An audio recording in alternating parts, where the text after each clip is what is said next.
Sistem pemerintahan presidensial. Sistem pemerintahan presidensial berasal dari kata presiden, sehingga dalam pelaksanaannya dipimpin oleh presiden. Sejak amandemen Undang-Undang Dasar yang ketiga dan keempat, pemerintah negara Indonesia menjalankan sistem pemerintahan presidensial secara nyata. Sebelumnya Indonesia sempat menjalankan sistem pemerintahan demokrasi yang seiring berjalannya waktu mengalami perubahan. Selanjutnya, sistem pemerintahan parlementer. Macam sistem pemerintahan selanjutnya yaitu parlementer, di mana ada presiden dan perdana menteri yang berkuasa. Parlemen memiliki peran sangat besar dalam pemerintahan. Beberapa negara yang melaksanakan sistem pemerintahan ini seperti Malaysia, Jepang, Inggris, Belanda, Singapura, dan sebagainya.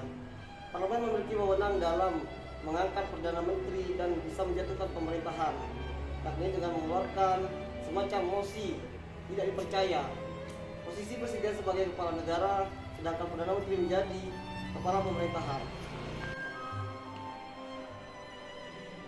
Sistem pemerintahan selanjutnya adalah sistem pemerintahan semi-presidensial. Sistem pemerintahan ini berbeda dengan sistem presidensial. Di sistem presidensial, pemerintahan terdiri dari eksekutif, legislatif, dan yudikatif. Sementara di sistem semi-presidensial memiliki dua eksekutif atau eksekutif ganda. Hal ini membuat posisi eksekutif sangat kuat dan efektif untuk digunakan di dalam negara yang otoriter. Sistem pemerintahan selanjutnya adalah sistem pemerintahan komunis.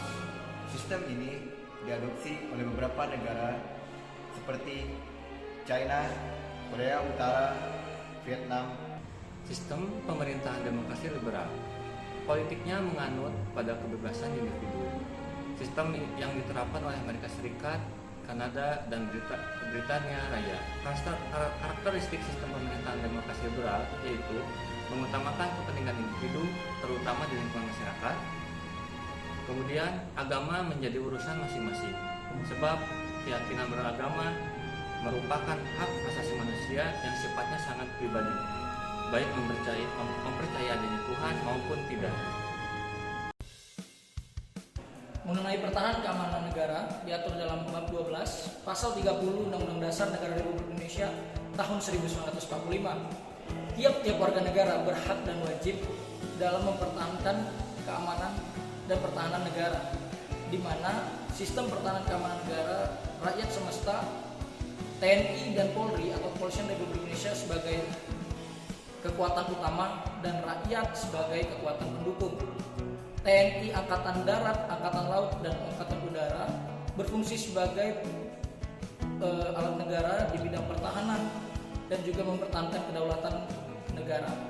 Kepolisian Republik Indonesia sebagai alat negara di bidang keamanan berfungsi untuk melakukan pengamanan dan juga mengayomi masyarakat serta penegakan hukum.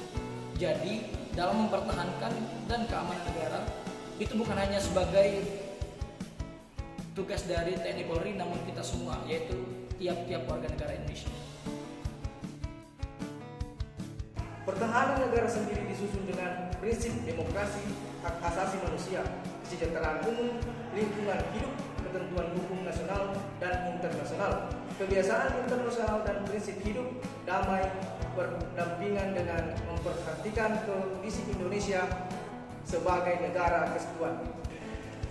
Sistem pertahanan keamanan rakyat juga didasarkan atas tanggung jawab akan hak dan kewajiban warga negara, rasa yakin pada kekuatan sendiri, serta kepercayaan pada keamanan dan pantang menyerah bagi pada masyarakat diri dan wilayahnya.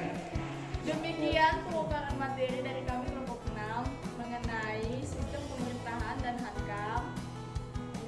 Like dan subscribe. Terima kasih.